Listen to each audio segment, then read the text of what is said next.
আসসালামু আলাইকুম প্রিয় দর্শক, অন্য মঞ্চের আলাপচারিতায় আপনাদের সকলকে স্বাগত। আজকে 7 বছরের শিশুকে ধর্ষণ করা হয়, অত্যন্ত পরিতাপের বিষয়। সেই শিশুর বাবা বুঝে গিয়েছে বিচার হবে না, সেজন্য উনি বিচার চাওয়া বন্ধ করে দিয়েছে।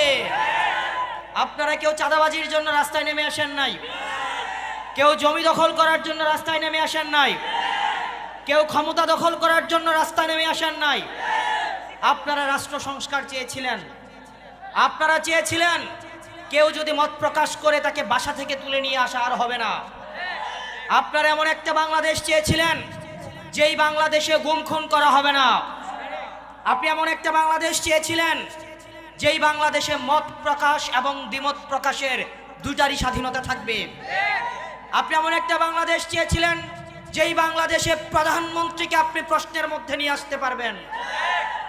আপনি এমন একটা বাংলাদেশ চেয়েছিলেন যেই বাংলাদেশে একই শিক্ষা প্রতিষ্ঠানে মন্ত্রীর ছেলেও পড়বে, আবার দপ্তরের ছেলেও পড়বে। আপনি এমন একটা বাংলাদেশ চেয়েছিলেন যেই বাংলাদেশে চিকিৎসার জন্য বিদেশে যেতে হবে না, করোনায় বা হামে বা নিউমোনিয়াও কাউকে মারা যেতে হবে না, আইসিইউর অভাবে কাউকে মারা যেতে হবে না, ঘুষের জন্য কারো চাকরি আটকে থাকবে না, থানায় দালাল থাকবে না, ভূমিতে দালাল থাকবে না, পুলিশ ঘুষ খাবে না। আপনি এমন একটা বাংলাদেশ চেয়েছিলেন। অত্যন্ত পরিতাপের বিষয়, আমরা যতগুলো বিষয় বলেছি একটা বিষয়েরও পরিবর্তন হয় নাই। প্রিয় তরুণ প্রজন্ম, আজকে বাংলাদেশের এমন পরিস্থিতি তৈরি হয়েছে যেই পরিস্থিতিতে আজকে 7 বছরের শিশুকে হয়, অত্যন্ত পরিতাপের বিষয়। সেই শিশুর বাবা বুঝে গিয়েছে বিচার হবে না, সেজন্য উনি বিচার চাওয়া বন্ধ করে দিয়েছে। মাননীয় প্রধানমন্ত্রী, আপনি আমাদেরকে অনেক কার্ড দিচ্ছেন, ফ্যামিলি কার্ড, আপনি অনেক কার্ড দিচ্ছেন, কৃষক card, family card, well card, LPG card, diesel card, খামারি কার্ড। আমরা আপনার কাছে আর একটা কার্ড চাই, একটা আমরা জাস্টিস কার্ড আপনার কাছে আমরা প্রত্যাশা করি। না হয় মনে রাখবেন, আপনি কার্ড বছরে 20টা দেন, জনগণের কাছে থাকে একটা কার্ড, সেটা হচ্ছে লাল কার্ড। এই কার্ড যতদিন না পর্যন্ত আপনি জাস্টিস নিশ্চিত করবেন, আপনার এই কার্ড কোনো কাজে আসবে না। 2 বছর পরে দেখা যাবে এই কার্ড নিয়ে সবাই বাসার মধ্যে উনু খেলে। প্রিয় নাঙ্গলকোটবাসী, প্রিয় তারুণ্য, আপনারা যারা এখানে আছেন, আপনারা আমাদের ব্যর্থতা মনে করিয়ে দেন, একই সাথে সাথে আপনারা আমাদেরকে আশাবাদী করেন। কারণ এইখানে যারা আছেন, আপনাদের কারো বেগম পাড়ায় কোনো বাড়ি নাই, আপনারা এইখানে যারা আছেন কারো মামা চাচার পরিচয় এখানে বসেন নাই, এইখানে যারা আছেন আপনাদের নেতার গাড়ির পিছনে দৌড়াইতে হয় না, আপনারা এইখানে যারা আছেন আপনাদেরকে কোনো রাজনৈতিক লাঠিয়াল বাহিনীতে রূপান্তর করা হবে না।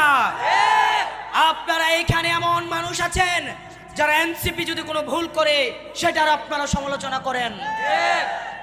প্রিয় তারুণ্য, আমরা এমন একটা রাজনৈতিক দল গঠন করেছি যে রাজনৈতিক দল অন্য কেউ সমালোচনা করতে হয় না, সেটা নিজ দলের মধ্যেই সমালোচিত হয়।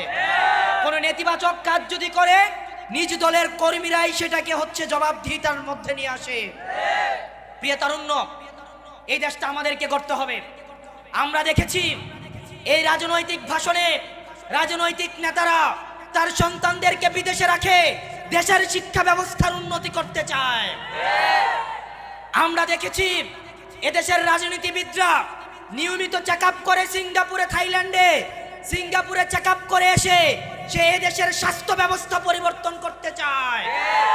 এই মুনাফিকি আমরা আর বরদাস্ত করব না, এই মুনাফিকি আর চলতে পারে না, এই মুনাফিকি চলতে দেওয়া হবে না। যে সার্ভিস উৎপাদন করে তাকে সার্ভিস ভোগ করতে হবে।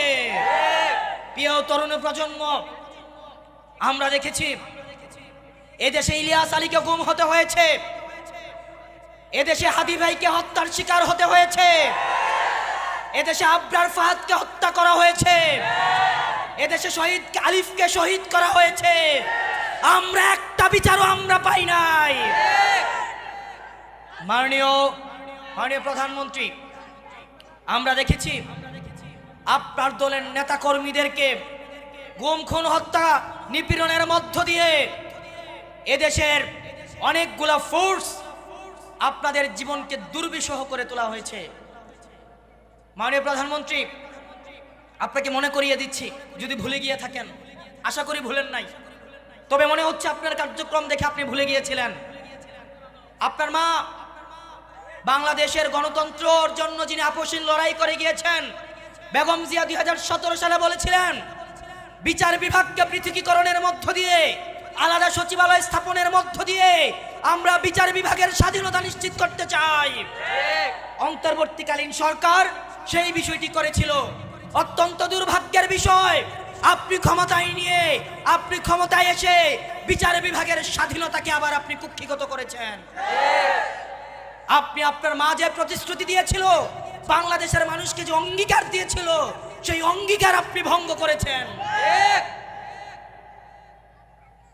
জনাব মির্জা ফখরুল ইসলাম আলমগীর মহাসচিব, উনি বলেছিলেন ওনারা যখন ক্ষমতায় আসবেন ওনারা র্যাবকে বিলুপ্ত করে দিবেন। অত্যন্ত পরিতাপের বিষয়, ওনারা র্যাবকে বিলুপ্ত করবেন না, ওনারা পুরান বোতলে একটা নতুন একটা মোড়ক লাগাবেন। ক্ষমতায় এসে আপনারা যদি আপনাদের নেতা কর্মীর উপরে নির্যাতন নিপীড়নগুলো ভুলে যান, মনে রাখবেন আপনারা এতদিন মজলুম ছিলেন, আল্লাহর ওয়াস্তে আপনারা জালিমের কাতারে নাম লেখায়েন না। আপনাদের নেতা কর্মী নির্যাতন নিপীড়নের মধ্য দিয়ে গিয়েছে, বাপ মায়ের জানাজা পড়তে পারে নাই, সন্তানদের স্কুলে দিতে পারে নাই, চাকরি করতে পারে নাই, বিশ্ববিদ্যালয় জীবন শেষ করতে পারে নাই, রিক্সা চালিয়ে জীবিকা নির্বাহ করতে হয়েছে। তাদের সাথে মুনাফিকি করেন না। প্রিয় তরুণ প্রজন্ম, আমাদেরকে দায়িত্ব নিতে হবে। আমাদের উত্তর প্রজন্ম যারা ছিল তারা ব্যর্থ হয়েছে। বর্তমানের কাঠগড়ায় আমরা আমাদের অতীত প্রজন্মকে আমরা জবাবদিহিতার মধ্যে নিয়ে আসি। ঠিক একইভাবে আমাদের রাষ্ট্র পুনর্গঠনের সুযোগ এসছে। আমরা চাঁদাবাজের পরিবর্তন চাই না, আমরা চাঁদাবাজির পরিবর্তন চাই। আমরা দুর্নীতির পরিবর্তন চেয়েছি। আমরা হাসিনা যেই পদ্ধতিতে, যেই সিস্টেম দিয়ে হাসিনা উৎপাদিত হয়, আমরা সেই সিস্টেমের পরিবর্তন চেয়েছি। তরুণ প্রজন্ম, আমরা যদি এমন একটা বাংলাদেশ চাই, যেই বাংলাদেশ আপনার মেধা দিয়ে, আপনার যোগ্যতা দিয়ে, আপনার দক্ষতা দিয়ে আপনি কর্মসংস্থান নিশ্চিত করবেন। যেমন এই নাঙ্গলকোটের শিক্ষার যেই মান, আমরা গত বছরে মাত্র 54% এসএসসি পাস করেছে। অত্যন্ত দুঃখজনক বিষয়, এই নাঙ্গলকোটে মাত্র 54% এসএসসি উত্তীর্ণ হয়েছে। এই নাঙ্গলকোটের অসংখ্য মানুষ রেমিটেন্স যোদ্ধা বিদেশে যায়, কিন্তু দেশ থেকে দক্ষ হয়ে যায় না বলে একটা পাকিস্তানি, ফিলিপাইনি বা ইন্ডিয়ান একটা শ্রমিক প্রায় 1500 রিয়াল বেতন, আর একটা বাংলাদেশি শ্রমিক অদক্ষ থাকার কারণে পায় 800 রিয়াল বেতন, 600 রিয়াল বেতন। এই যে তরুণ প্রজন্ম আপনারা যারা আছেন, আমরা চাই এই জনগণকে জনশক্তিতে রূপান্তর করে আমরা বাংলাদেশটাকে স্বনির্ভর করব। আমরা চাই না আপনারা কোনো নেতার পিছনে, নেতার গাড়িতে ছুটেন, চাকরির জন্য রাজনৈতিক কোন ধরনের আপনারা লিয়াজু করেন। আপনি যে দলেরই হন না কেন, যোগ্যতার ভিত্তিতে আপনার চাকরি আমরা নিশ্চিত করব। আপনি যে দলেরই হন না কেন, আমরা ততটুকুই আপনাদের অন্য দলের প্রতি ইনসাফ করব। এই জায়গাগুলো, চাকরি, স্বাস্থ্য, কর্মসংস্থান, বিচার, এই জায়গাগুলোকে কোনোদিনও দলীয়করণ করা হবে না।